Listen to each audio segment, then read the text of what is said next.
तो आपकी अदालत में आज का मुकदमा शुरू करते हैं। आपकी अदालत में पहला इल्जाम उत्तर प्रदेश के मुख्यमंत्री योगी आदित्यनाथ। आपकी अदालत में उत्तर प्रदेश के मुख्यमंत्री योगी आदित्यनाथ पर इल्जाम है कि ये समाज को बांटते हैं। योगी जी, आपके सारे विरोधी कहते हैं जब से आप मुख्यमंत्री बने हैं आपने उत्तर प्रदेश को अपने रंग में रंग दिया है। सचिवालय भगवा, बसों में रंग भगवा, चारों तरफ भगवा, सड़कों पर जो निशान लगे हैं वो भी भगवा। तो क्या मैसेज देना चाहते हैं? भगवा विकास का प्रतीक है, एक उभरता हुआ उत्तर प्रदेश, एक समृद्ध उत्तर प्रदेश, और भगवा के साथ साथ एक संदेश भी है कि त्रिपुरा से लाल निशानी समाप्त हुई है, उत्तर प्रदेश से लाल टोपी सदैव के लिए समाप्त होगी। लेकिन हज हाउस की बिल्डिंग को भी भगवा रंग दिया। अब एक मौलाना कह रहे थे कि हो सकता है कि अगली बार हज पर जाएं तो भगवा पहनाकर भेज दें। देखिए, हर एक की अपनी आस्था है, अपनी आस्था के अनुरूप उनका पहनावा हो, ये हमारी सलाह है। वैसे कोई भगवा धारण करेगा तो अंतःकरण से शुद्धि ज्यादा होगी, मैं मानता हूं।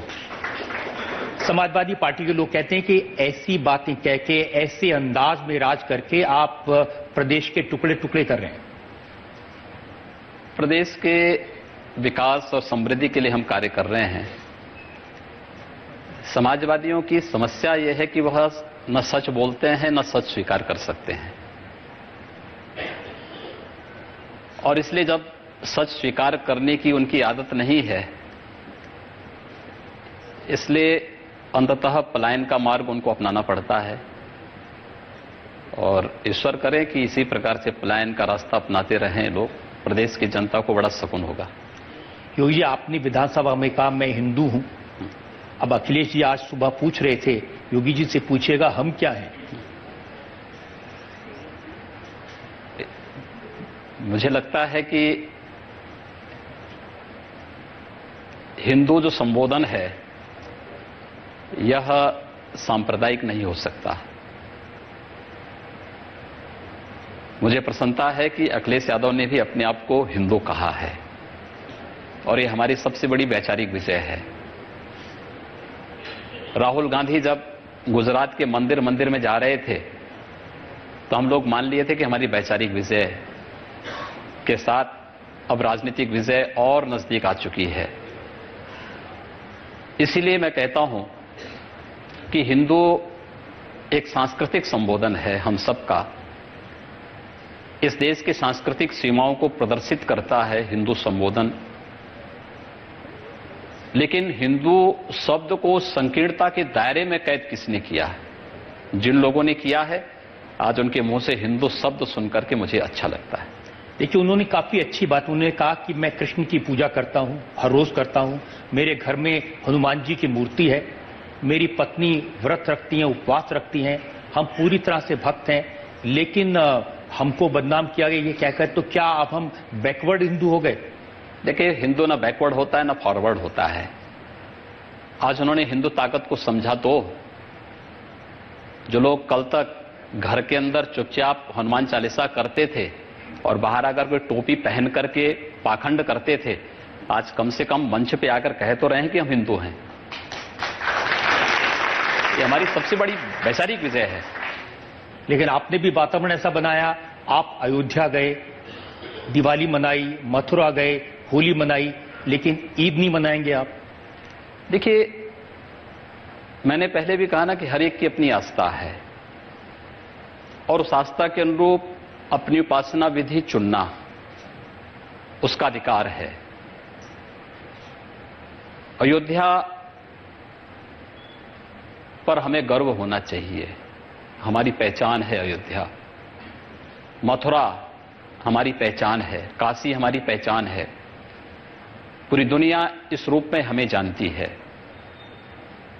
और मैं अयोध्या में दीपावली के उत्सव को अगर हम लोगों ने अयोध्या में मनाया तो होली मनाने के लिए मैं बरसाना भी गया था, चित्रकूट में रामायण मेला और कीर्तन के अभियान कार्यक्रम को बढ़ाने के लिए मैं चित्रकूट भी गया। कुंभ के आयोजन के लिए प्रयागराज भी जाता हूं। और यही नहीं, उत्तर प्रदेश में पर्यटन की भारी संभावनाएं, इन आस्थाओं का सम्मान तो होना ही चाहिए, लेकिन साथ साथ प्रदेश के अंदर पर्यटन की व्यापक संभावनाओं को आगे बढ़ाने के लिए भी अयोध्या, मथुरा, काशी, चित्रकूट, नैमिषारण्य या विंध्यवासिनी का धाम है या पाटेश्वरी का धाम है, ये सब हमारे लिए अत्यंत महत्वपूर्ण है। तो मैं आगरा भी गया था और आगरा में भी मैंने वहां पर स्वच्छता अभियान, जिसकी सबसे बड़ी आवश्यकता थी, उसकी शुरुआत भी की थी।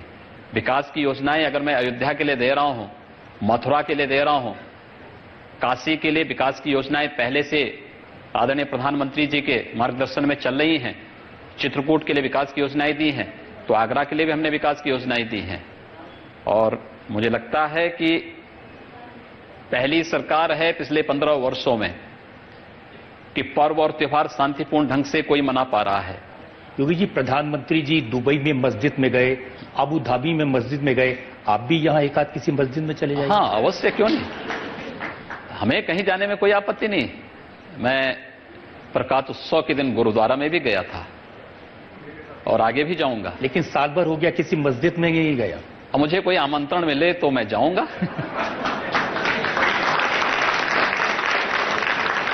अखिलेश जी ये भी कह रहे थे कि आप मथुरा गए, अयोध्या गए, लेकिन आपने वहां के लिए कुछ किया नहीं। उन्होंने कहा कि मैंने मथुरा के लिए 2000 करोड़ रुपए लगाए थे सड़कें बनाने के लिए, वृंदावन का निर्माण किया, गोवर्धन को सुंदर बनाया, अयोध्या में घाट बनाए, लेकिन योगी जी ने कुछ किया नहीं। ये चीजें कहीं दिखती भी तो लोगों को, आखिर क्यों अयोध्या में भी और मथुरा में भी बीजेपी नजर आ रही है।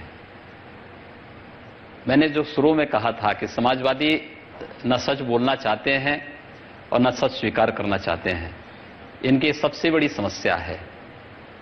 इन लोगों ने अगर विकास किया होता तो स्थिति नहीं पैदा होती। उन्होंने अपने परिवार का विकास किया है, स्वयं का विकास किया है, और बाकी प्रदेश में क्या किया है प्रदेश का बच्चा बच्चा जानता है। और ठीक कहा, चुनाव के दौरान आदरणीय प्रधानमंत्री जी ने काम नहीं, इनके कारनामे बोल रहे हैं। प्रदेश का बच्चा बच्चा इसके बारे में जानता है। आप वैसे तो भगवा को आप विकास का प्रतीक मानते हैं, हिंदुओं को एक संदेश भी देते हैं, लेकिन एक कवि हैं, हाल ही में उन्होंने अपनी कविता पार्लियामेंट में पढ़ी थी। उन्होंने कहा था, विस्की में विष्णु और रम में श्री राम, जिनमें माता जानकी और ठर्रे में हनुमान। आप जानते हैं इन कवि को?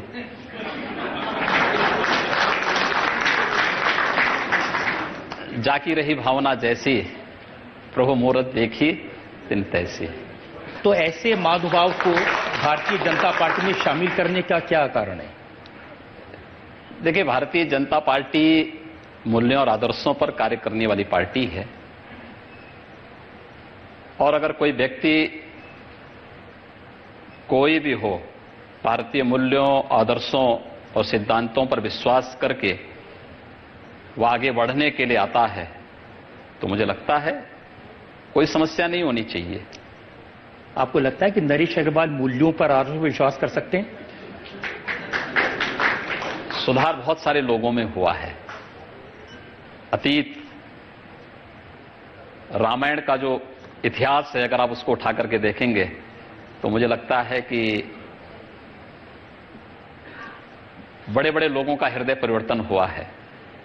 क्या फिर राज्यसभा के चुनाव में कुछ एमएलए तोड़कर वो ले आए जो उनकी एक्सपर्टीज है, इसके लिए उनको लाया गया है? देखिए, इसके बारे में कोई चर्चा भी नहीं हुई है। अगर कोई आना चाहता है तो मुझे लगता है कि अगर उन्हें लगता है कि मैं इन मूल्यों और आदर्शों के साथ रह करके चल सकता हूं, तो हर एक का स्वागत है। देखिए, इसीलिए अखिलेश ये कह रहे थे कि जब भारतीय जनता पार्टी ने पिछला चुनाव लड़ा था तो सब जातियों को कह दिया था कि आपको मुख्यमंत्री बनाएंगे, और इस चक्कर में सबने वोट दे दिए और किसी को कुछ नहीं मिला।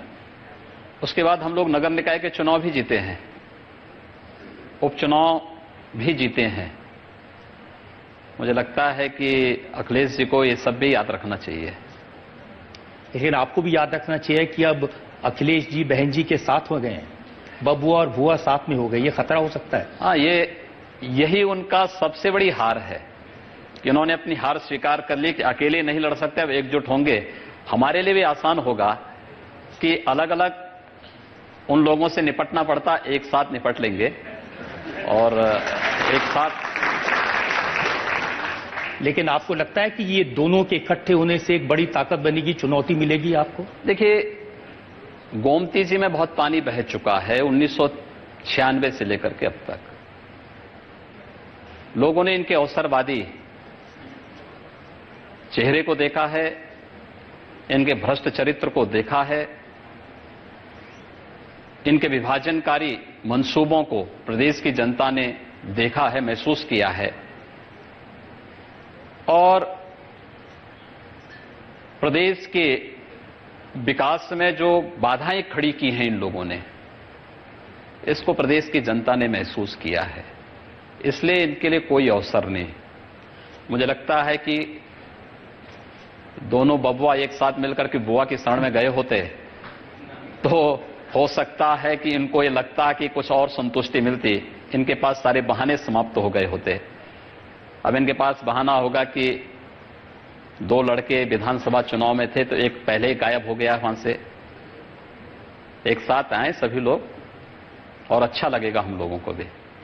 उनकी शिकायत यह है कि आपने ऐसी भाषा का इस्तेमाल कर दिया, आपने कह दिया ये केर बेर कैसे इकट्ठे हो सकते हैं, फिर आपने कह दिया सांप छुछुंदर कैसे साथ हो सकते हैं, तूफान आएगा तो इसीलिए इकट्ठे हो गए। देखिए, उनको अक्सर होता है इनका जो सौदेबाजी है, ये सौदेबाजी इस बात को प्रदर्शित करता है कि ये लोग अपनी पराजय को स्वीकार कर चुके हैं। इनके लिए प्रदेश में कोई स्पेस नहीं बचा है। लेकिन योगी जी, सौदेबाजी तो भारतीय जनता पार्टी में, त्रिपुरा में जो लोग लड़े उसमें से बहुत सारे कांग्रेस के लोग थे, कर्नाटक में बहुत सारे कांग्रेस के लोग, उत्तर प्रदेश में जब चुनाव हुआ था तो बहुजन समाज पार्टी, समाजवादी पार्टी। देखिए, भारतीय जनता पार्टी में वे लोग शामिल हुए, भारतीय जनता पार्टी के मूल्यों और आदर्शों को स्वीकार करते उन्होंने किया है। मेरा यह कहना है, सपा को या तो बसपा में शामिल कर दो या बसपा को सपा में शामिल कर दो। एकजुट होकर के नेता तय करो, तब सामने आओ। तीनों लोग मिलकर के क्यों नहीं एकजुट होकर करते हैं? या तो सभी दोनों को कांग्रेस में मर्ज करो, या फिर कांग्रेस बसपा को सपा में करो, या बसपा कांग्रेस को सपा में मर्ज करो, तब एकजुट होकर के आए। ये अवसरवादी नहीं तो क्या है? ये सौदेबाजी नहीं तो क्या है? नहीं, हम गठबंधन भी नहीं करेंगे लेकिन एक दूसरे को सपोर्ट करेंगे। तो प्रदेश की जनता बहुत जागरूक है इस मामले में। लालू जी ने जेल में जाने से पहले ये प्रवचन तय थे। उन्होंने कहा था कि अगर उत्तर प्रदेश में अखिलेश यादव और मायावती साथ में आ जाएं तो भारतीय जनता पार्टी का सफाया हो जाएगा। अगर लालू जी ही इनके मार्गदर्शक हैं तो स्वाभाविक रूप से समझा जा सकता है कि सपा और बसपा बौद्धिक रूप से कितने परिपक्व हैं। योगी जी, एक ब्रेक के लिए मुझे रुकना है और ब्रेक के बाद आपकी अदालत में योगी आदित्यनाथ पर इल्जामात और सवालात का एक और दौर।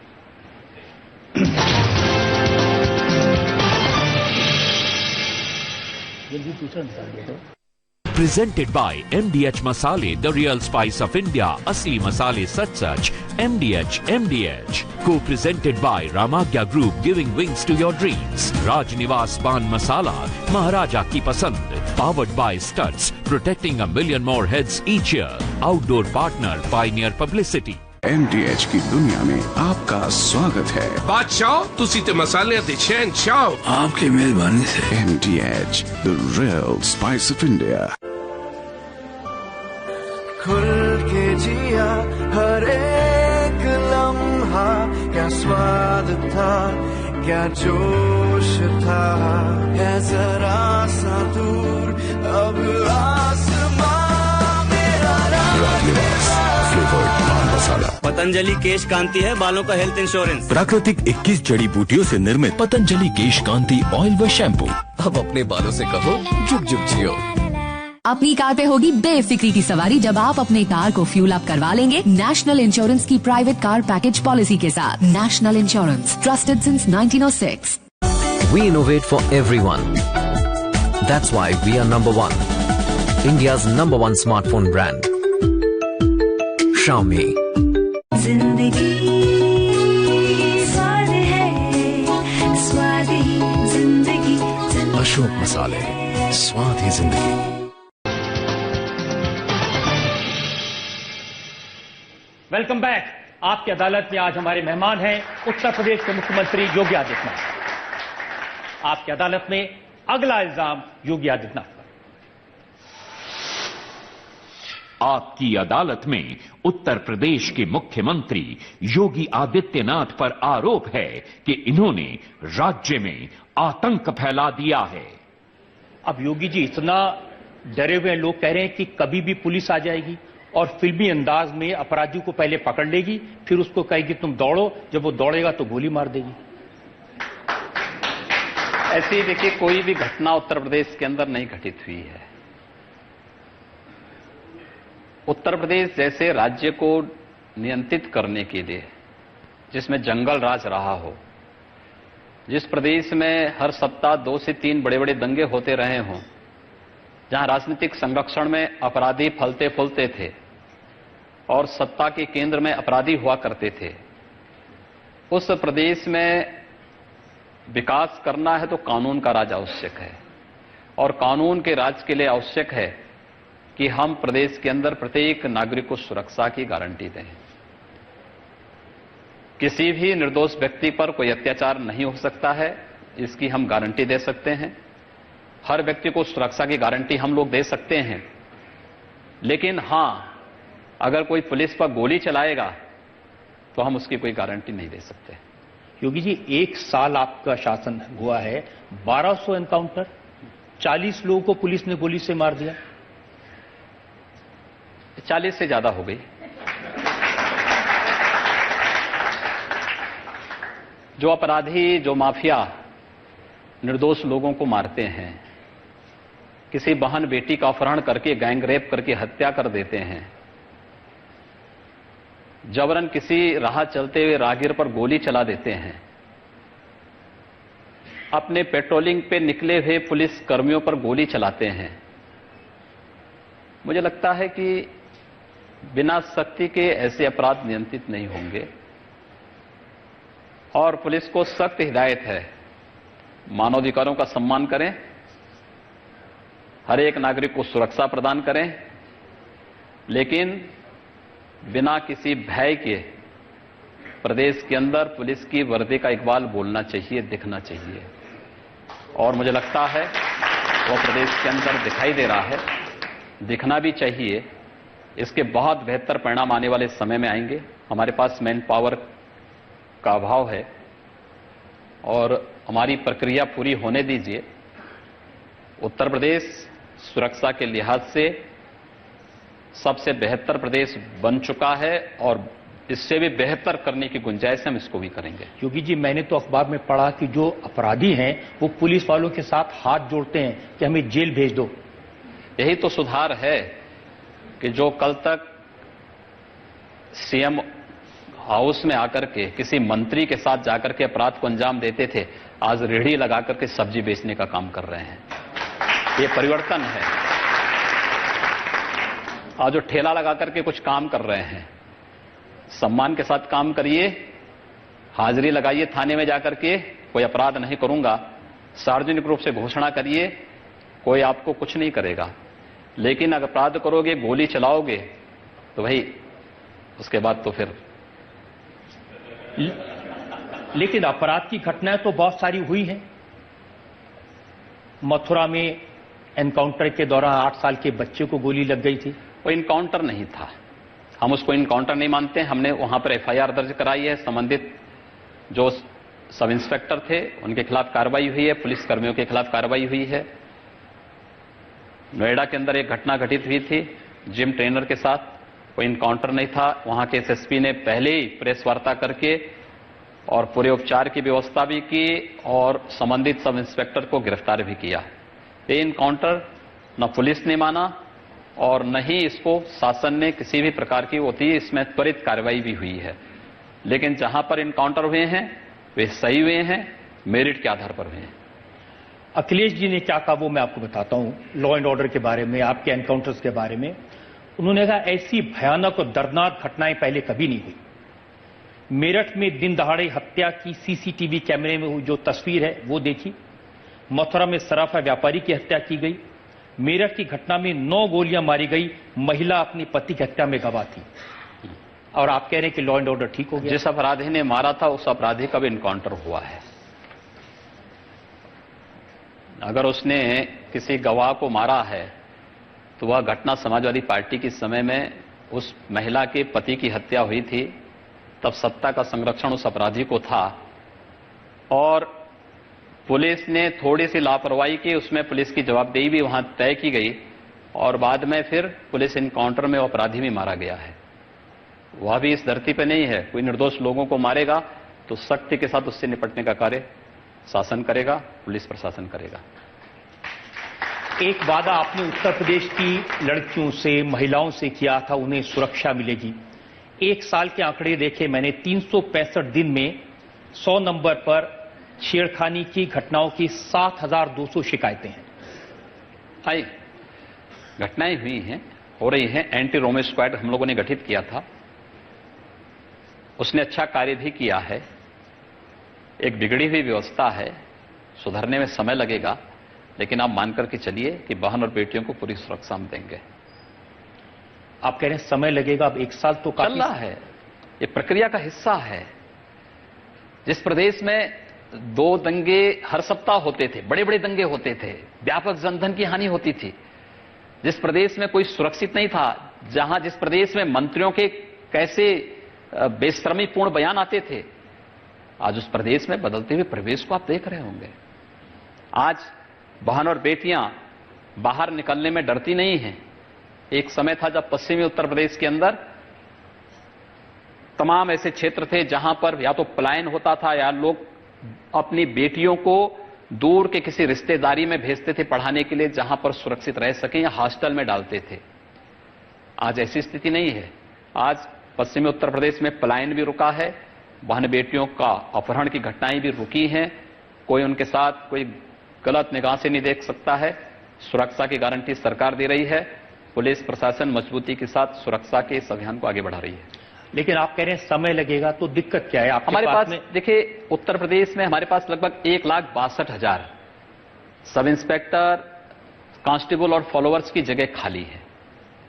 हमारे पास आईजी रैंक में पूरे अधिकारी नहीं, डीआईजी रैंक में पूरे अधिकारी नहीं। हम लोगों ने इसलिए जोनल स्तर पर एडीजी स्तर के अधिकारियों की तैनाती दी है। रेंज स्तर पर आईजी रैंक के अधिकारियों को हम लोगों ने दिया है। कुछ डीआईजी हैं, कुछ आईजी रैंक के अधिकारी वहां पर तैनाती दी है। हमारे पास सब इंस्पेक्टर और पुलिस के कांस्टेबल की भी, आप अनुमान करिए, उत्तर प्रदेश जैसे राज्य में 1,62,000 जगह खाली हो, तब भी हम लोग कार्य कर रहे हैं। और ये भर्तियों की प्रक्रिया पूरी हो जाती है तो आप मान करके चलिए कि बेहतर परिणाम सामने आएंगे।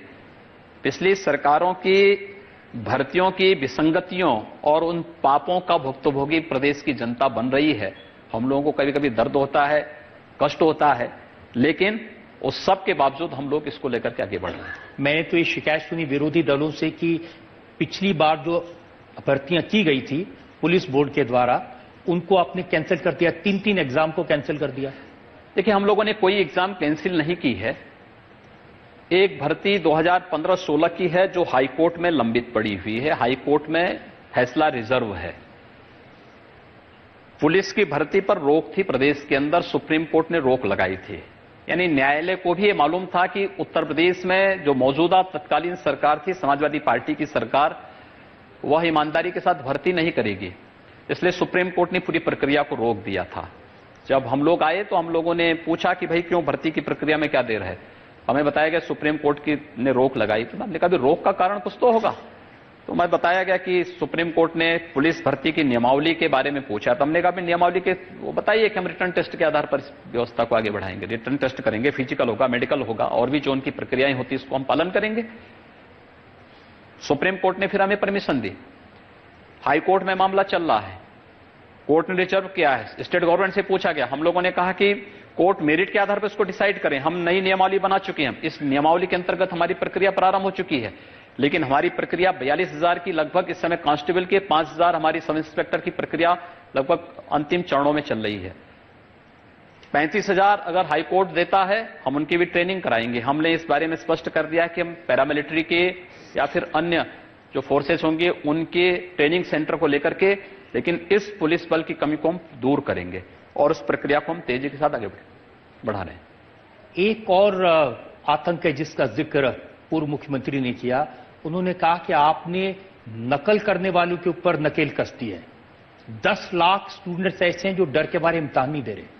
देखिए, ये बहुत दुर्भाग्यपूर्ण है कि पूर्व मुख्यमंत्री की सहानुभूति ऐसे तत्वों के साथ होती है, या तो जो अपराधी होते हैं या फिर जो प्रदेश की हमारी युवा पीढ़ी के भविष्य को ही खराब करने के लिए जिन्होंने अपनी पूरी ताकत झोंकी हुई है। अब आश्चर्य करेंगे कि 11 लाख से ऊपर परीक्षार्थियों ने जो परीक्षा छोड़ी है, इसमें लगभग 75% वे लोग हैं जो उत्तर प्रदेश से जिनका कोई रिश्ता ही नहीं है, यानी उत्तर प्रदेश में आते थे केवल परीक्षा देने के लिए, और उत्तर प्रदेश में परीक्षा के नाम पर यानी वो केवल इनरोल करते थे। वो जम्मू कश्मीर का है, वह राजस्थान का है, वो हरियाणा का है, वो पंजाब का है, वो कर्नाटक का है, उत्तर प्रदेश में आकर इनरोल कराता था, परीक्षा कोई और उसके स्थान पर देता था। अब आश्चर्य करेंगे लगभग 75% वे लोग हैं।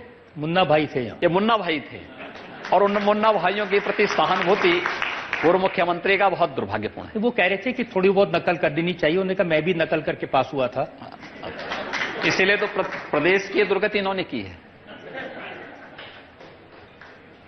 और उनका तर्क यह है कि आप इसलिए इनको पास नहीं होने दे रहे क्योंकि फिर आपको इनको नौकरियां देनी पड़ेगी, आपके पास नौकरी नहीं है लोगों को देने की। हमारे पास पर्याप्त नौकरी है, हमारे पास नौकरियों की कमी नहीं। हम केवल उत्तर प्रदेश सरकार की लगभग 5 लाख से ऊपर नौकरियां हम हमारी प्रक्रिया के हिस्सा बन चुकी। 1,37,000 तो बेसिक शिक्षा में हम नौकरी देने जा रहे हैं, 60,000 हम माध्यमिक और उच्च शिक्षा में देने जा रहे हैं। अधीनस्थ सेवा चयन आयोग में 60,000 से ऊपर नियुक्तियां हमारे, यानी 20,000 वे नियुक्तियां थी जिनमें इनकी विसंगतियां थी, हम लोगों इन्होंने रोक दिया था, कोर्ट ने रोक दिया था, हम फिर से उसको प्रारंभ करने जा रहे हैं। ऐसी लगभग 5 लाख नौकरियां हम उत्तर प्रदेश सरकार की लेकर के आ रहे हैं। कुछ की प्रक्रिया प्रारंभ हो चुकी है, कुछ की प्रारंभ होने जा रही है। स्किल डेवलपमेंट में उत्तर प्रदेश ने बेहतर काम किया है। 6 लाख से अधिक यूथ को हम लोगों ने इनरोल किया, 2.5 लाख पास आउट किए, 1,40,000 का हम लोग प्लेसमेंट भी किए हैं। 1 डिस्ट्रिक्ट 1 प्रोडक्ट में पहली बार। देखिए, उत्तर प्रदेश देश का सबसे समृद्ध प्रदेश था। पिछले 15 वर्षों में या आजादी के तत्काल बाद जिन लोगों के हाथों में प्रदेश का नेतृत्व दिया गया था, उन लोगों ने प्रदेश के उन परंपरागत उद्यम के बारे में कभी नहीं सोचा, उसको प्रमोट करने के लिए, उसकी ब्रांडिंग के लिए कभी कोई प्रयास नहीं किया। पहली बार उत्तर प्रदेश अपनी स्थापना दिवस मनाया है। 24 जनवरी 1950 को नोटिफिकेशन होता है उत्तर प्रदेश का, कभी नहीं मनाया। ये अपना जन्म दिवस मनाते थे, लेकिन जिस प्रदेश में रह रहे हैं उस प्रदेश का कोई भी स्थापना दिवस ये लोग नहीं मनाए। हम लोगों ने पहली बार, हमारे राज्यपाल महोदय ने इस बारे में सुझाव दिया था कि मेरी इच्छा है कि जैसे महाराष्ट्र अपनी स्थापना दिवस मनाता है, गुजरात मनाता है, उत्तर प्रदेश क्यों नहीं मनाता है। हमने कहा हम मनाएंगे, लेकिन ये औपचारिकता ना हो, हम एक विशिष्ट योजना को उस पर लागू करेंगे। हमने बातचीत की कि भाई क्या हो सकता है। हमारे राष्ट्रीय अध्यक्ष अमित शाह जी ने चुनाव के पहले, विधानसभा चुनाव के पहले जो लोक कल्याण संकल्प पत्र हम लोगों के द्वारा जारी कराया गया था, उस लोक कल्याण संकल्प पत्र में दिया था कि परंपरागत उद्यम को बढ़ावा देने के लिए। तो मैंने राष्ट्रीय अध्यक्ष से चर्चा की कि आखिर ये परंपरागत उद्यम, उन्होंने कहा उत्तर प्रदेश इस मामले में बहुत समृद्ध है, इसको थोड़ा एक बार अध्ययन करवा ले। अब आश्चर्य करेंगे, हर जिले में हमें 2, 3, 4 ऐसी चीजें मिली जो इस क्षेत्र उत्तर प्रदेश को व्यापक समृद्धि दे सकता है, यूथ को नौकरी और रोजगार के साथ जोड़ सकता है, स्वरोजगार के साथ जोड़ सकता है। इसलिए हम लोगों ने अपनी स्थापना दिवस में 1 डिस्ट्रिक्ट 1 प्रोडक्ट की एक नई योजना लागू की है। आप आश्चर्य करेंगे, विकास के लिए जो एमएसएमई में क्लस्टर होने चाहिए उत्तर प्रदेश में पहले से मौजूद है, लेकिन उसकी ब्रांडिंग नहीं हो पाई। मैंने टीम भेजी कि भाई ग्लास का सबसे अच्छा काम दुनिया के अंदर कहां होता है। उन्होंने मुझे बताया बेल्जियम में। मैंने कहा जाओ देख के आओ। टीम देख कर आई। मैंने कहा हमारे यहां फिरोजाबाद में होता है, आप यहां देखो। आप तकनीक किसके पास अच्छी है, डिजाइन किसके पास अच्छी है। उन्होंने कहा कि वहां से अच्छी डिजाइन और तकनीक फिरोजाबाद में है, लेकिन इसकी ब्रांडिंग नहीं हो पाई। नहीं, डिजाइन भी अच्छा है, तकनीक भी अच्छी है, लेकिन उसके बाद ना बिजली है ना पानी है। हम दे रहे हैं ना, बिजली की विसंगति को तो हम लोगों ने प्रदेश के अंदर दूर ही किया। पता नहीं आपने अखिलेश जी को पूछा कि नहीं पूछा कि ये बिजली 4 ही जिले में क्यों मिलती थी, बाकी 71 जिलों में बिजली क्यों नहीं मिलती मैंने पूछा था, उन्होंने कहा कि प्रधानमंत्री कहने से बनारस में हमने 24 घंटे बिजली दी थी। प्रधानमंत्री कैंप में दिया ना, लेकिन शेष प्रदेश के 71 जिलों ने क्या जुल्म किया था, उनकी गलती क्या थी, आखिर किस पाप की सजा उनको दे रहे थे ये लोग। हम लोग आए, ये लोग दलित और पिछड़ों की बात करते हैं। बाबा साहब भीमराव अंबेडकर की जयंती के दिन हम लोगों ने प्रदेश के अंदर बिजली विषमता को दूर किया है। हर जिला मुख्यालय को 24 घंटे, हर तहसील मुख्यालयों को 20 घंटे, बुंदेलखंड को 20 घंटे, ग्रामीण क्षेत्रों में 18 घंटे की विद्युत की आपूर्ति हम लोगों ने किया। वो कह रहे थे कि सारी बिजली के जो ट्रांसमिशन की पावर प्लांट्स हैं उन्होंने लगाए थे, आप तो सिर्फ उसको इस्तेमाल कर रहे हैं। इन्होंने कोई ट्रांसमिशन का प्लांट नहीं लगाया। इन्होंने जो पीपीए किए थे, पावर परचेज जो एग्रीमेंट इनके थे, उत्तर प्रदेश को 5,000 करोड़ रुपए प्रति वर्ष उसका घाटा हो रहा था, हम लोगों ने कैंसिल किए। हम लोगों ने सस्ती बिजली देनी प्रारंभ की और प्रदेश के अंदर बिना भेदभाव के प्रत्येक जनपद को विद्युत की आपूर्ति सुनिश्चित की। उद्यम को 24 घंटे हम बिजली देने को तैयार है, हमारे पास बिजली की कमी नहीं आज के दिन पर। उन्होंने तो बड़े स्पेसिफिक कहा था, उन्होंने कहा आप पूछिएगा गोरखपुर में एक पावर सब स्टेशन भी नहीं लगा। गोरखपुर ही नहीं, पूरे प्रदेश के अंदर पिछले 11 महीने में 15 वर्षों में 8,000 ट्रांसफार्मर बदले। हम 11 महीने में 11,000 से अधिक ट्रांसफार्मर बदले हैं और सब स्टेशन हमारे अलग अलग स्थानों पर पूरे प्रदेश के अंदर लग रहे हैं। पूरे प्रदेश के अंदर हम लोगों ने अलग अलग स्तर पर हम लोगों ने अपनी व्यवस्था एक प्रारंभ की है, डिस्ट्रीब्यूशन की एक अलग व्यवस्था प्रारंभ कर दी है।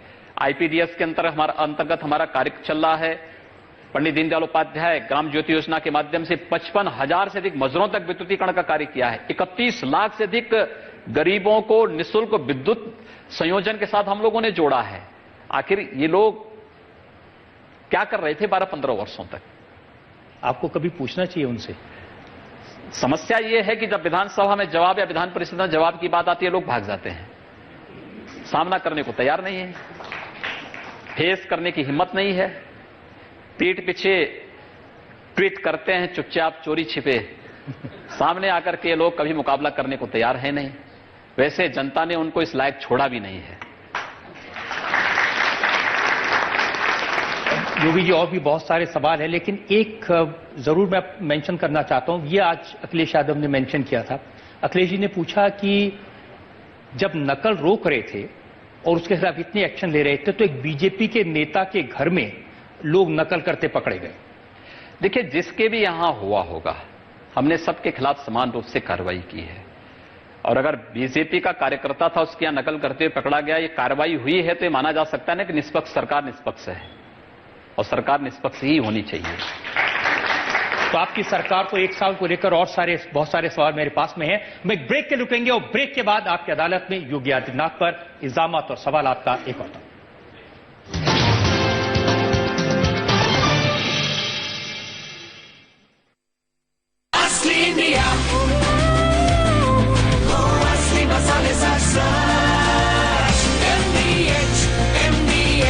असली इंडिया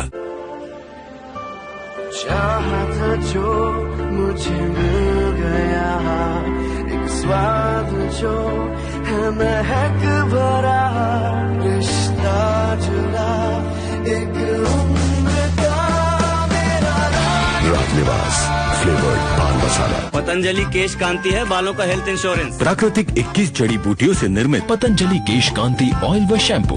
अब अपने बालों से कहो जुग जुग जियो।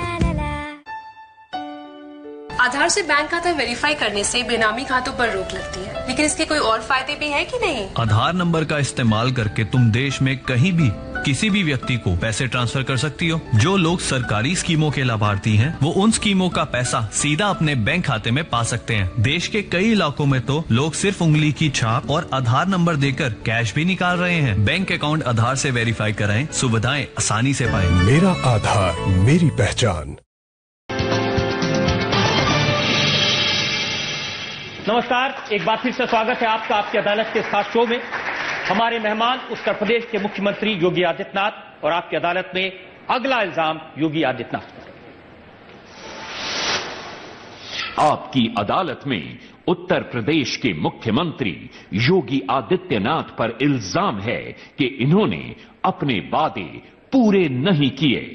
योगी जी, बड़ी लंबी फहरिस्त है जो पूर्व मुख्यमंत्री ने सामने रखी। उन्होंने कहा कि वादा किया था यूपी को विकास के रास्ते पर ले जाएंगे, लेकिन उनका कहना है कि सारे काम जो उन्होंने किए थे उनको आगे बढ़ा रहे हैं, अपना कुछ नहीं किया। राम राम जपना, पराय माल अपना। चले इसी बहाने भगवान राम का नाम तो लिया। जो लोग दुर्योधन और रावण की पूजा करने वाले थे, अगर राम और कृष्ण को भी पूज रहे हैं तो मेरे लिए तो सबसे बड़ी विजय है भैया। उन्होंने कहा कि भाई मेट्रो हमने बनवाया, इन्होंने उद्घाटन कर दिया। ये तो हर व्यक्ति जानता है। देखिए, कार्य का श्रेय कोई एक व्यक्ति नहीं ले सकता है। आगरा लखनऊ एक्सप्रेस वे पर अभी भी कार्य चल रहा है। इसी बजट में 500 करोड़ रुपए हमें देने पड़े हैं। पिछले बजट में भी 500-600 करोड़ रुपए हम लोगों को देने पड़े थे। आधे अधूरे कार्यों को छोड़ करके, अधोमानक कार्यों को छोड़ करके, मेट्रो अगर इन्होंने प्रारंभ की थी या मेट्रो अगर इन्होंने बनाई थी तो क्यों नहीं इसको नवंबर 17 में इन्होंने प्रारंभ की? क्यों उसके बाद 6 महीने युद्ध स्तर पर कार्य करने के बाद हम लोगों को समय लगा? कारण था आधे अधूरे इनके कार्य थे। केवल ठेकेदारी, केवल कमीशनखोरी, केवल भ्रष्टाचार, इसके सिवाय इन्होंने प्रदेश को कुछ नहीं दिया। प्रदेश के अंदर हम लोग आए थे, 1,21,000 किलोमीटर की सड़कें गड्ढा युक्त थी। उन सड़कों को गड्ढा मुक्त करने, प्रदेश के अंदर 4 लेन, 6 लेन, 2 लेन की सड़कों का एक नया संजाल तैयार करने की कार्रवाई हमारी सरकार ने किया। और यही नहीं, 2 एक्सप्रेसवे को जोड़ने, 3 स्थानों पर नई मेट्रो, भारत सरकार ने मेट्रो की अपनी पॉलिसी में कुछ चेंजेस किए हैं। इसके बाद उसी के संशोधन के अनुरूप हमें भी संशोधन करना था। यूपी मेट्रो कारपोरेशन हम लोगों को बनाना पड़ा। यूपी मेट्रो कारपोरेशन के बाद हमारे कानपुर, आगरा, मेरठ में हम लोग नई मेट्रो की डीपीआर बना करके भारत सरकार को भेज चुके हैं। हमने पैसे की व्यवस्था कर दी है। जिस दिन हमें वहां से अनुमति मिलेगी हम कार्य अपना प्रारंभ कर देंगे। पूर्वांचल एक्सप्रेस वे पर हम लोगों का 90% से अधिक लैंड एक्वायर हम लोग कर चुके हैं। हम लोग प्रयास करेंगे कि अगले महीने आदरणीय प्रधानमंत्री जी से इसको के कर कमलों से इसका शिलान्यास करके इस युद्ध स्तर पर कार्य करके 24 महीने के अंदर देश के सबसे बड़े एक्सप्रेस वे को हम लोग बनाने जा रहे हैं। अगर इसका श्रेय भी अखिलेश लेना चाहता है, बुंदेलखंड एक्सप्रेसवे हम लोग देने जा रहे हैं। सर्वे का काम हम लोग कर रहे हैं। अब वो कहेंगे कि मुझे सपने में आया था कि बुंदेलखंड में भी कोई एक्सप्रेसवे बनना चाहिए, ये लोग क्यों बना दे रहे हैं? अब इसका कोई समझ। उन्होंने कहा कि मैंने तो 23 महीने में ऐसा एक्सप्रेसवे बना दिया जिसके ऊपर फाइटर जेट उतर सकते हैं, और 1 साल में योगी जी ने कुछ नहीं बनाया, कोई सड़क नहीं बनाई। उनको 5 साल लगे थे, वो भी अधूरा एक्सप्रेसवे है। हम 1 साल में ही इसको शुभारंभ करने जा रहे हैं। यही अंतर है कि जिस कार्य को समझने में उनको 5 साल लगे, उसको हम 1 साल के अंदर ही पूरा कर दे रहे हैं। उन्होंने एक स्पेसिफिक पूछा कि क्या जो एक्सप्रेस वे है बलिया तक पहुंचेगा, क्योंकि जितना फंड आपने दिया उससे 12बंकी से आगे नहीं सड़क जा सकती। हमने पैसे की पूरी व्यवस्था की है, लैंड हमारा एक्वायर हो चुके हैं, और हम लोग उसको केवल यहां लखनऊ से गाजीपुर ही नहीं, वाराणसी से बलिया भी जोड़ने जा रहे हैं, गोरखपुर को भी जोड़ने जा रहे हैं, अयोध्या और प्रयागराज को भी जोड़ने जा रहे हैं। तो क्या वाकई में आपके राज्य में इतनी सड़कें बन जाएंगी? क्यों नहीं, काम चल रहा है। आप जाके देखिए ना, हर जगह ये लोग थोड़ा अपने एसी रूम से बाहर निकलने की आदत भी लोग डालेंगे तो अच्छा रहेगा। थोड़ा पसीना निकलेगा तो कुछ चीजें जमीन पे दिखाई देंगी, अन्यथा। उन्होंने ये भी शिकायत की कि हमने आलू की मंडी बनवाई थी, उसको बंद कर दिया। उन्होंने कहा कि हमने दशहरी आम की मंडी बनवा रहे थे, उसको बीच में रोक दिया। बनवा रहे थे ना, ये सपने आ रहे थे उनको, बनाए कुछ नहीं। उत्तर प्रदेश के किसानों को पहली बार समर्थन मूल्य से अधिक दाम मिल रहा है। 13, 14, 14, 15, 15, 16, 16, 17 का 25,000 करोड़ रुपए का गन्ना मूल्य का भुगतान था। प्रदेश के किसानों का गन्ना मूल्य का भुगतान हम लोग करवाए हैं।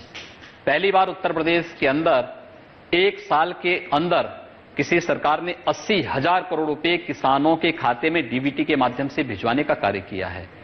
चाहे वह रिकॉर्ड मात्रा में 37 लाख, ये लोग 5 साल में 37 लाख मीट्रिक टन सीधे किसानों से नहीं खरीदे होंगे। हम लोगों ने किसानों से गेहूं खरीदा। हम लोगों ने 43 लाख मीट्रिक टन धान का क्रय सीधे किसानों से किया। ये लोग 5 साल में नहीं कर पाए। मैं कहता हूं 5 साल की बात कर रहे हो, 12 साल 15 साल में ये लोग दोनों मिलकर के नहीं किए होंगे। हम लोगों ने 1 साल के अंदर किया है। हम लोग फिर से इस नई रबी फसल हमारी जो तैयार हो रही है, गेहूं की फसल तैयार होने जा रही है, 5500 स्थानों पर फिर से क्रय केंद्र स्थापित करने जा रहे हैं। और इस बार बेहतर उनको प्रधानमंत्री जी ने जो अभी जनरल बजट में जो घोषणा की है कि हम किसान की लागत का 1.5 गुना दाम देने की प्रक्रिया के साथ उत्तर प्रदेश पहला राज्य होगा जो उस दिशा में बढ़ रहा है। आलू का समर्थन मूल्य पूरे देश के अंदर पहली बार उत्तर प्रदेश के अंदर तय हुआ। आखिर ये लोग क्या कर रहे थे? आलू बाहुल्य क्षेत्र से तो चुनाव जीत करके ही लोग आते थे। आलू की मंडी बना तो रहे थे? कोई मंडी इन्होंने नहीं बनाई थी। आलू की मंडी ही नहीं, आलू के समर्थन मूल्य तय हम लोग कर रहे हैं। आलू में मंडी शुल्क हम लोग समाप्त कर रहे हैं।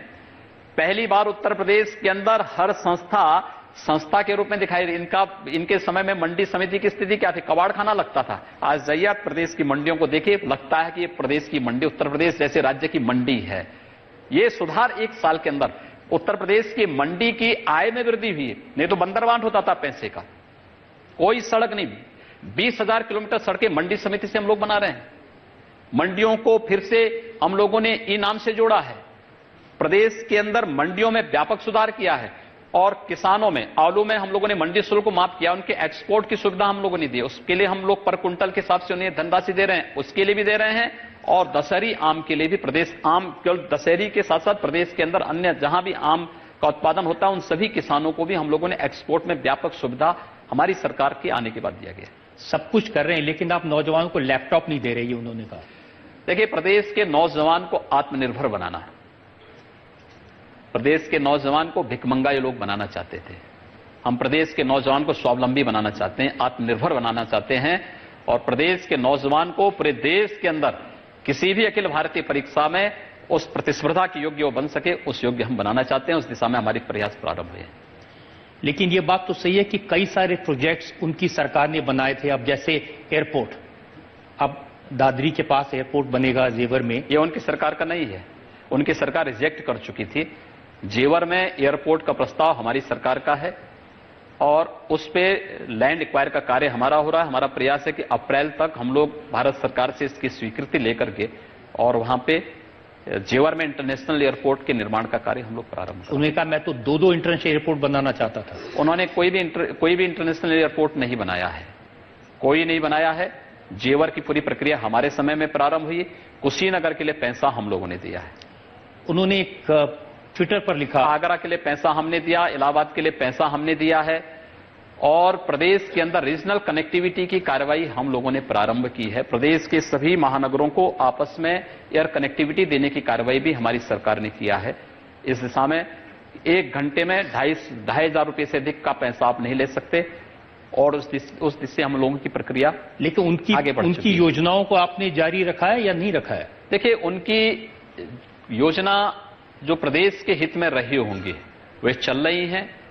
लेकिन जो योजना उनकी केवल एक वर्ग विशेष की तुष्टि के लिए रही होंगी या एक पार्टी विशेष के कार्यकर्ताओं को संतुष्ट करने के लिए रही होंगी, हम लोगों ने ऐसी किसी भी योजना को प्रदेश के अंदर नहीं चलने दिया है। क्योंकि आपको याद होगा, जब आदरणीय प्रधानमंत्री जी ने, नरेंद्र मोदी जी ने जब देश के प्रधानमंत्री पद की शपथ ली थी, उस समय उन्होंने एक बात कही थी कि सरकार किसी व्यक्ति, किसी परिवार, किसी जाति, किसी मत और किसी मजहब के लिए नहीं, बल्कि सरकार गांव, गरीब, किसान, नौजवान और महिलाओं को समर्पित होकर के कार्य करेगी। और उसी तर्ज पर हम लोगों ने भी प्रदेश के अंदर इस बात को पूरी प्रतिबद्धता के साथ दोहराया है कि सरकार किसी व्यक्ति, किसी परिवार या किसी जाति या किसी मत और मजहब की तुष्टीकरण के लिए नहीं, बल्कि प्रदेश की 22 करोड़ जनता के हितों के लिए जो भी कार्यक्रम चलेंगे हम उसको मजबूती के साथ लागू करेंगे और मुझे इस बात की संतुष्टि है कि हमारी सरकार उसको लागू करने में काफी हद तक सफल हुई। क्या ये सच नहीं है कि जो सोलर एनर्जी का इतना बड़ा प्रोजेक्ट आपने उद्घाटित किया प्रधानमंत्री जी की मौजूदगी में, वो उसकी नींव अखिलेश यादव ने रखी थी? अखिलेश यादव ने नहीं रखी थी, उसमें फ्रांस के साथ एमओयू भारत सरकार ने किया था। इन्होंने लीज पे लैंड उपलब्ध करवाने का कार्य पावर कॉर्पोरेशन ने दिया था। वह लैंड भी स्टेट गवर्नमेंट की है, लीज पे लैंड दी गई है, पैसा फ्रांस ने लगाया है, उनकी कंपनियों ने मिलकर के किया है। आजकल वो भी थोड़ी बहुत कविता करने लगे हैं। उन्होंने लिखा, अब योगी जी के राज में चला नए दोहों का दौर, काम किसी और का फीता काटे कोई और। देखिए, ये तो उनको स्वयं अवलोकन करना चाहिए कि आखिर पब्लिक ने उनको क्यों सत्ता से बेदखल किया है। और मुझे लगता है कि हमारी जो नीतियां हैं, हमारे जो कार्यक्रम हैं, वो जनहित में है, देश हित में है, प्रदेश के हित में है, इसलिए जनता हमारे साथ में थी। उनका कहना है सत्ता तो इसलिए बेदखल कर दिया जनता ने कि वो अपने कामों को लोगों तक पहुंचा नहीं पाए, वो अपने विकास की बात करते रहे और आपने सोशल इंजीनियरिंग करके सारी जातियों को साथ लेके सरकार। उन्होंने काम नहीं, उन्होंने कारनामे किए थे, बड़े बड़े कारनामे किए थे प्रदेश के अंदर, और उन कारनामों को हर व्यक्ति जानता है। प्रदेश के अंदर जवाहर बाग जैसी घटनाएं भी उन्हीं के समय में हुई थी। प्रदेश के अंदर दंगों का दौर उन्हीं के समय चला था। कोई व्यक्ति सुरक्षित था प्रदेश के अंदर?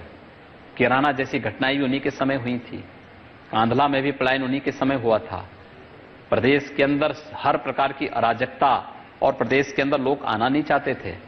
हम लोगों ने विकास का अवरुद्ध नहीं किया। यूपी इन्वेस्टर समिट ने बता दिया है कि उत्तर प्रदेश किस ओर जा रहा है। तो अब 2019 में लोकसभा का चुनाव बड़ी चुनौती है, तो ये जो अखिलेश जी और मायावती जी सोशल इंजीनियरिंग करेंगे, सारी जातियों को साथ लेंगे, तो कुछ उसका खतरा नहीं आपको? देखिए, प्रदेश का जो मतदाता है, प्रदेश की जो जनता है, ये बहुत जागरूक है, बहुत प्रबुद्ध है, बड़ी राजनीतिक रूप से परिपक्व है। वह इन लोगों के चरित्र को अच्छी तरह समझ चुकी है, इनके भ्रष्टाचार को, इनकी अराजकता को, इनकी गुंडागिर्दी को वो जान चुकी है। अब ये नहीं, वो मैं कहता हूं ये दो ही क्यों आए, तीसरे क्यों भाग गए हैं? तीनों को एकजुट होकर के आना चाहिए। और मैं दावे के साथ कह सकता हूं कि 2019 में 100% परिणाम उत्तर प्रदेश से हम लोग लेकर के आएंगे। उत्तर प्रदेश 100% अपना परिणाम देगा और उत्तर प्रदेश में भारतीय जनता पार्टी सभी सीटों पर चुनाव जीतेगी। आप कह रहे हैं 80 में से 80 सीटें? 80 में से 80 सीटें। तो राहुल गांधी भी हारेंगे, सोनिया गांधी भी हारेंगे? मुझे लगता है उससे पहले लोग पलायन कर जाएंगे। एक और ब्रेक के लिए रुकते हैं और ब्रेक के बाद आपकी अदालत में योगी आदित्यनाथ पर जनता के सवालात, इल्जामात का एक और दौर।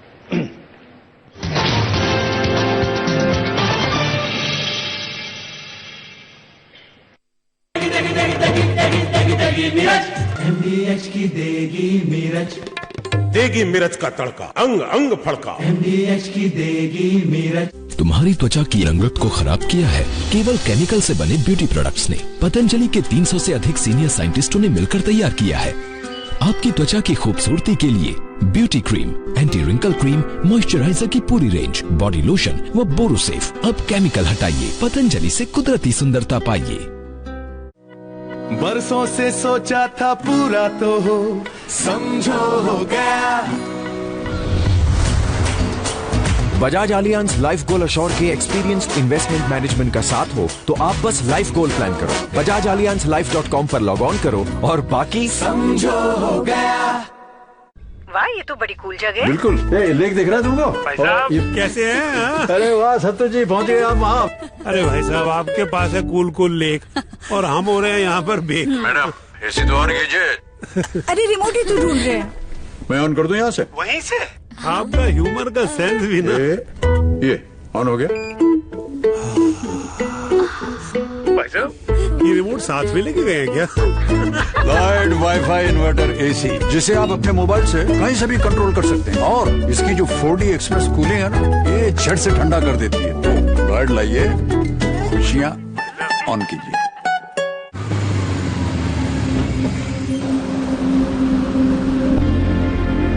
चलेगी ना?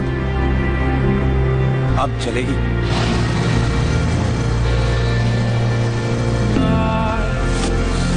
आने आने वाले कल की सुरक्षा में हम आपका साथ देंगे। कैस्ट्रॉल एक्टिव, दी इंजन को लगातार सुरक्षा।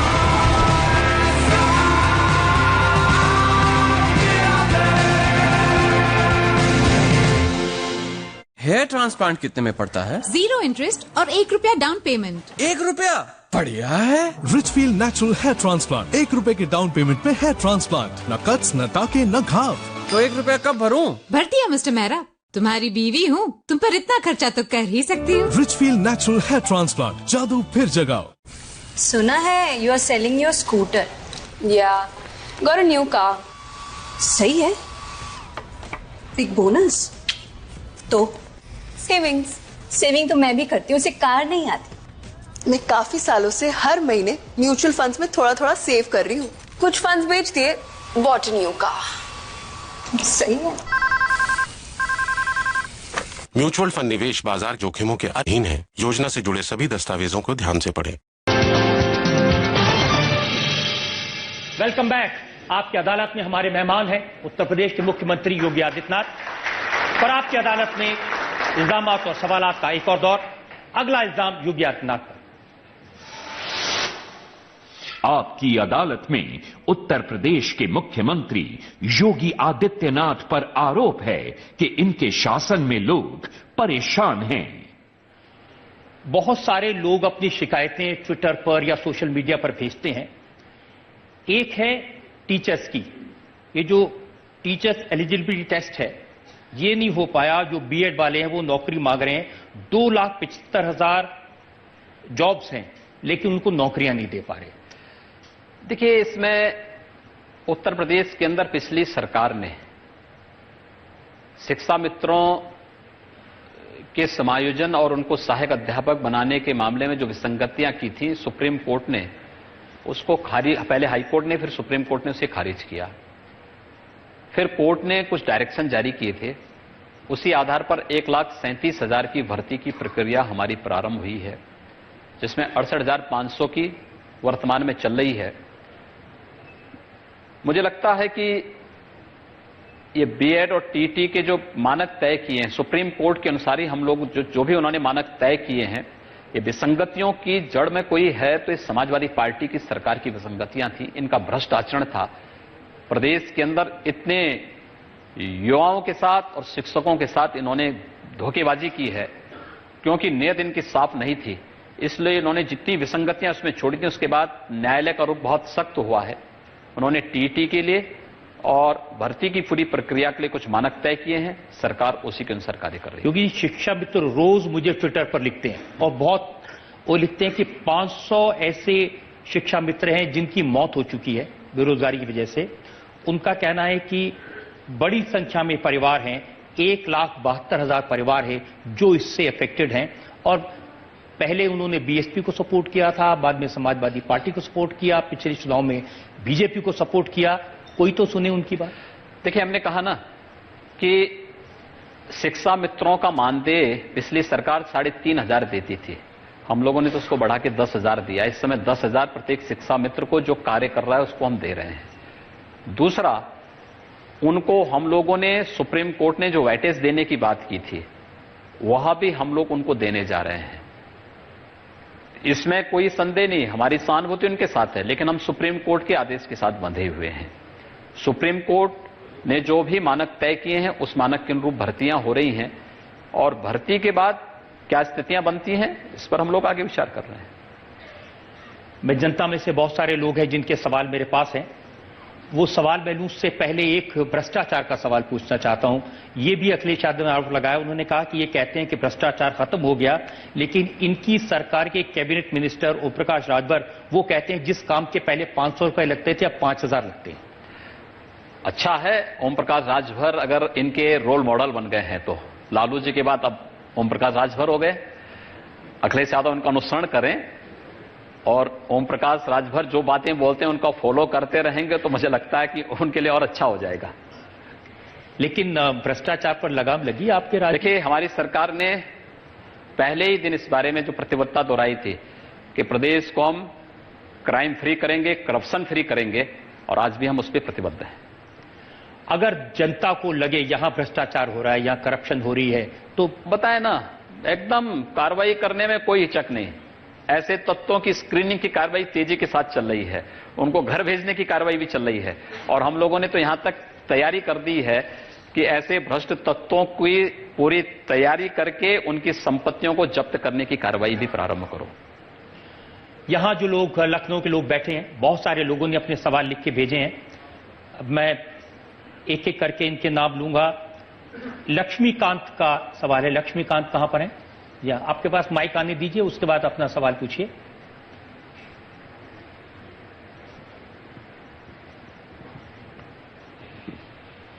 नमस्ते जी। ये कहा जा रहा है कि आपने फूलपुर का चुनाव जीतने के लिए अतीक अहमद को डमी उम्मीदवार की तरह खड़ा किया है।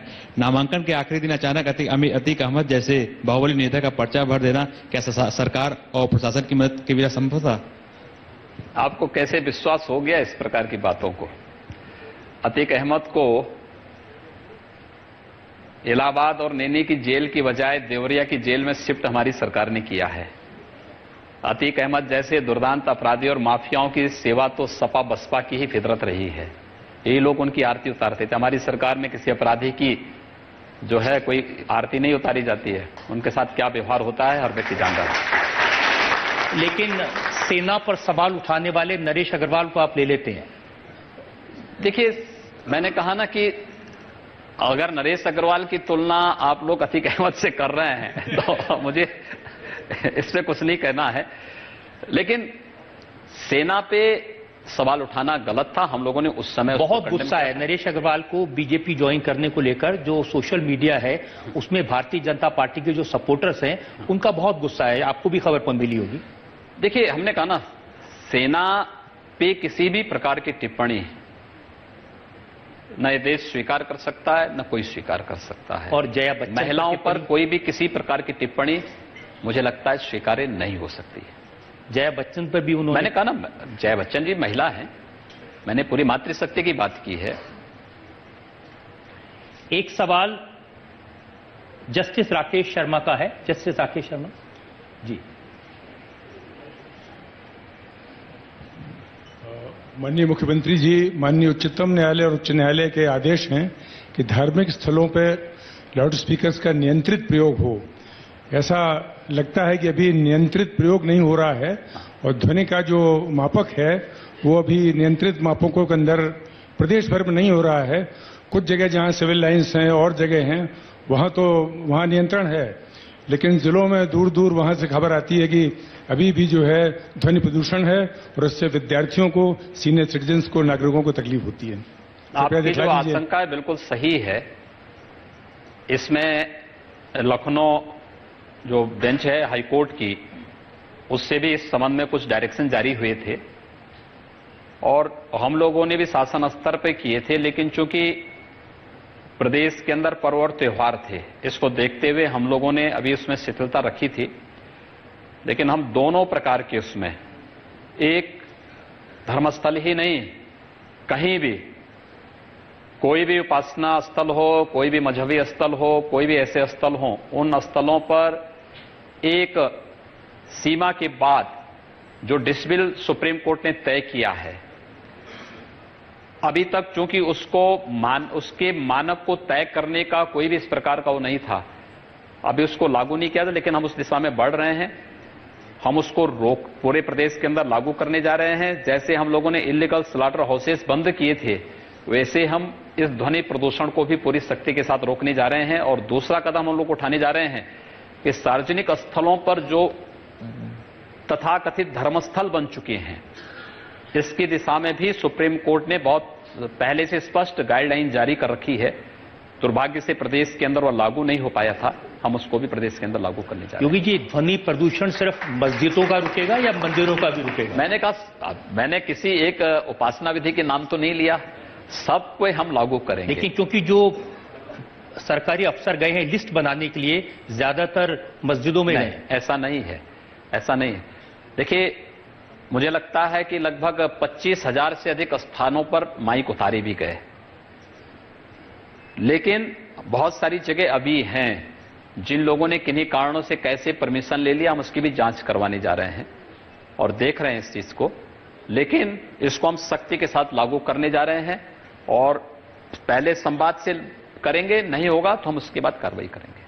तो मंदिर वाले नाराज नहीं हो जाएंगे? कोई देखिए, कोई गलत कार्य के लिए कोई नाराज नहीं होता। मंदिर तो सदाचार का मार्ग दिखाता है, अच्छे मार्ग पर चलने की प्रेरणा देता है, तो मंदिर के लोग, मंदिर वाले लोग तो खुश हो जाएंगे। वो सोचेंगे योगी जी अपने हैं हमारे ऊपर। और मैंने कहा ना, सभी लोग उसमें खुश होंगे, इसलिए मुझे तो और सहयोग करेंगे वो लोग। रुचि कुमार का एक सवाल है।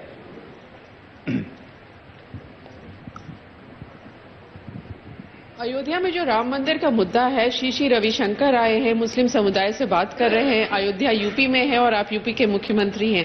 आपको लगता है कि श्री रविशंकर के साथ आप भी अगर मध्यस्थता करें, दोनों पक्षों से बात करें, तो ये मसला जल्दी सुलझ सकता है और अयोध्या में राम मंदिर बनने का रास्ता साफ हो सकता है? राम मंदिर के लिए आपकी जो सदा सहता है, मैं उसके लिए आपको धन्यवाद दूंगा, लेकिन इसमें सरकार कहीं पार्टी नहीं है। सरकार अगर इसमें पार्टी होती तो अब तक हम लोग पहल किए होते। सरकार इसमें पार्टी नहीं है। और फिर जब सुप्रीम कोर्ट ने इसमें डे टू डे की सुनवाई की बात कर दी है, बातचीत आज से नहीं हो रही है। 1983 से 1986 में, 1989 में, 1992 में, 93 में कांची कामकोटि के हमारे पूज्य शंकराचार्य जयेंद्र सरस्वती जी महाराज ब्रह्मलीन भी हो गए। उन बेचारों ने भी 1999 में इसका प्रयास किया था, नहीं सफल हो पाया।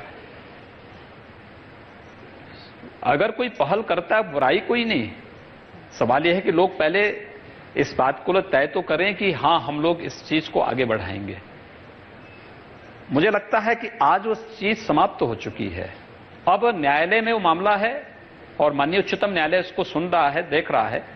हमें न्यायालय पे विश्वास करके अब इस प्रक्रिया को न्यायालय के भरोसे छोड़। राहुल गांधी आजकल याद दिलाते हैं कि मंदिर का ताला उनके पिताजी ने खुलवाया था, राजीव जी ने, और उन्होंने कहा कि हमने हमेशा मदद की है मंदिर की प्रक्रिया में, और अगर हमारी सरकार बनी तो कांग्रेस के लोग कह रहे हैं कि हम बनाएंगे मंदिर। 2004 से 2014 तक क्या कर रहे थे राहुल गांधी?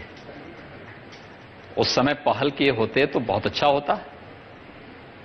उससे पहले भी 91 से लेकर 96 तक राहुल गांधी की कांग्रेस की सरकार केंद्र में थी, तब भी उन्होंने कोई पहल क्यों नहीं की?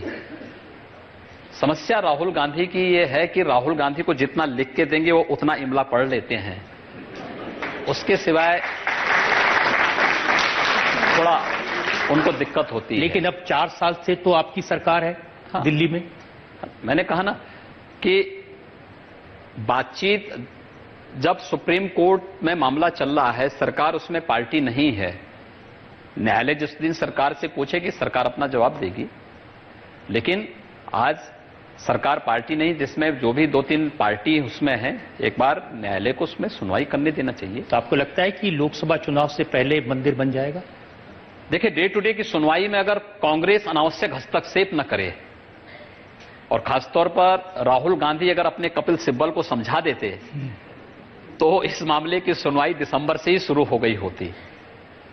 तो समय से इस मामले का समाधान हो जाएगा, और इस मामले का समाधान देश में सौहार्द की दृष्टि से बहुत आवश्यक है। बार बार कांग्रेस के लोग कहते हैं ना, बीजेपी का नारा है मंदिर वहीं बनाएंगे, तारीख नहीं बताएंगे। भाई, अगर वो ये स्वीकार करते हैं तो अच्छी बात है। मंदिर के बारे में हर व्यक्ति जानता है कि भारत के अंदर आस्था का सम्मान होना चाहिए। देश आस्थावान देश है। अयोध्या की पहचान किस रूप में है, हमें इसको स्वीकार करने में कोई गुरेज नहीं होनी चाहिए। एक सवाल डॉक्टर वीना सिंह का है। डॉक्टर वीना सिंह कहाँ है? नमस्कार सर, मेरा सवाल है आपसे। आपने होली मनाई, आपने दिवाली भी मनाई, पर आपसे जब पूछा गया कि क्या आप ईद भी मनाएंगे तो आपने मना कर दिया। क्या हम ये मान लें कि आप हिंदुओं के नेता हैं? देखिए, मैं मुख्यमंत्री तो पूरे प्रदेश का हूं, 22 करोड़ जनता का मुख्यमंत्री हूं, लेकिन मेरी व्यक्तिगत आस्था भी है। और व्यक्तिगत आस्था ये, मैं वो पाखंड नहीं कर सकता कि घर के अंदर हनुमान चालीसा का वाचन करूं और बाहर जाकर टोपी लगा करके जो है दूसरा प्रदर्शन करूं। ये चीजें नहीं हो सकती हैं। मेरी आस्था मेरे स्थान पर है, मैं उसका पालन कर रहा हूं, और मुझे हिंदू होने पर गर्व की अनुभूति भी होती है कि दुनिया की सबसे प्राचीन समृद्ध परंपरा में जन्म लेने का सौभाग्य मुझे प्राप्त हुआ है। और उसमें भी एक सन्यासी के रूप में, एक योगी के रूप में देश के सबसे प्राचीन पंथ और संप्रदाय में दीक्षा लेने का सौभाग्य भी मुझे प्राप्त हुआ है। लेकिन प्रदेश के अंदर पिछले 1 वर्ष के दौरान 19 मार्च को हमारी सरकार का 1 वर्ष का कार्यकाल पूरा होगा और इस दौरान हर उपासना विधि, हर मत, हर मजहब, हर संप्रदाय से जुड़े हुए अनुयायियों के पर्व और त्योहार आए हैं। इतना शांतिपूर्ण ढंग से 15 वर्षों में कभी नहीं मनाए गए। होली में ही आपने देखा होगा, होली में लोग कहते थे कि होली और जुमा एक दिन है, तो हमने कहा भी जुमा तो 52 दिन मनाया जाता है, होली एक दिन मनाई जाएगी। 2 घंटे थोड़ा आगे कर लो नमाज का समय। और मैं धन्यवाद दूंगा कि सभी मुस्लिम मौलवी और धर्मगुरुओं ने इसको स्वीकार किया। मैं धन्यवाद दूंगा कलवे जब्बार जी को, जिन्होंने पहल की। बरेली के मौलवियों ने, प्रदेश के अंदर अन्य स्थानों पर उन्होंने कहा 12 बजे ही क्यों नमाज होगी, उन्होंने कहा 2 बजे करेंगे, किसी ने कहा 2:30 बजे करेंगे, किसी ने 3 बजे। अगर ये संवाद स्थापित हो तो सौहार्द भी स्थापित हो जाएगा। हमें एक दूसरे की भावनाओं का सम्मान करना होगा। ये पाखंड करने से नहीं होगा कि हम मंदिर जाएंगे, तिलक लगा देंगे, मस्जिद जाएंगे, टोपी रख देंगे, फिर जाके कहीं और जाएंगे, वहां कुछ और कर देंगे। ये नहीं होगा। हमारी आस्था हमारी जगह है, लेकिन सुरक्षा सबको देंगे और पर्व और त्योहार मनाने की पूरी स्वतंत्रता भी सबको, अगर शांतिपूर्ण ढंग से मनाता है सबको हमें। ये बताइए, एक भगवाधारी सन्यासी योगी मुख्यमंत्री है, क्या उत्तर प्रदेश के मुसलमानों को डरने की जरूरत है? कोई डरने की आवश्यकता नहीं। आज तो मुसलमान पहले से ज्यादा सुरक्षित अपने आप को महसूस कर रहा है। और दूसरा ये है कि सबसे बड़ी बात यह है कि आधी आबादी को सशक्तिकरण और सुरक्षा की गारंटी हमारी सरकार दे रही है, केंद्र की सरकार दे रही है। हम इस दिशा में बढ़ रहे हैं। ट्रिपल तलाक पर जो प्रदेश सरकार ने भी और केंद्र सरकार ने जो निर्णय लिए हैं, मुझे लगता है एक बहुत बड़ा, देश के अंदर आजादी के बाद के क्रांतिकारी निर्णयों में से इसको कहा जा सकता है। लोग डरते थे वोट बैंक प्रभावित न हो जाए। ये वोट बैंक का भय जब तक रहेगा तब तक कोई कुछ नहीं कर पाएगा। ये वोट बैंक की राजनीति से उभरना पड़ेगा और जब आप इस वोट बैंक की राजनीति से ऊपर उठेंगे, उससे उभरेंगे, तो ही आप लोगों को सुरक्षा दे पाएंगे, तो ही प्रदेश में अमन चैन का माहौल दे पाएंगे, सबको सुरक्षा दे पाएंगे, कानून का राज स्थापित कर पाएंगे। और कानून का राज प्रदेश के विकास के लिए, प्रदेश की समृद्धि के लिए, प्रदेश के अंदर हर नागरिक को नौकरी और रोजगार की दृष्टि से आवश्यक है। अच्छी बात कही आपने कि विक्रम राव बहुत वरिष्ठ पत्रकार हैं। विक्रम राव जी, आपका सवाल। नमस्कार योगी जी, मेरा प्रश्न है राजनीति के इतिहास के संदर्भ में। आजादी की बात से आज तक कई प्रधानमंत्री उत्तर प्रदेश के हुए, तो क्या यह आंकलन सही होगा कि अगले प्रधानमंत्री के दावेदार भी यूपी से होंगे और आप होंगे? देखिए, हमें सौभाग्य होना चाहिए कि उत्तर प्रदेश इस देश के अंदर आज के दिन पर प्रधानमंत्री भी दे रहा है और राष्ट्रपति भी दे रहा है, गृह मंत्री भी दे रहा है, और हम लोग 23 मार्च के बाद वित्त मंत्री भी उत्तर प्रदेश से देने जा रहे हैं। तो जब सारे लोग उत्तर प्रदेश से हैं, तब तो उत्तर प्रदेश की जनता को भरोसा होना चाहिए कि अब तो विकास होकर ही रहेगा। उत्तर प्रदेश की जनता को पूरा भरोसा है। उत्तर प्रदेश की जनता के भरोसा में कहीं कोई इफ वट नहीं है।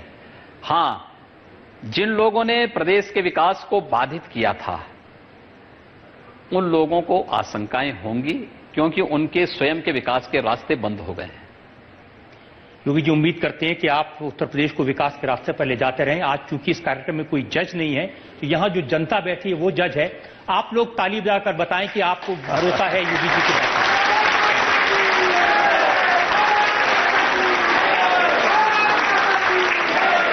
बहुत धन्यवाद आपका। आज का ये कार्यक्रम यहीं समाप्त करते हैं। योगी आदित्यनाथ ने आपकी अदालत में जनता के सवालों के जवाब दिए। अगले हफ्ते आपसे मुलाकात होगी एक नई शख्सियत के साथ। नमस्कार।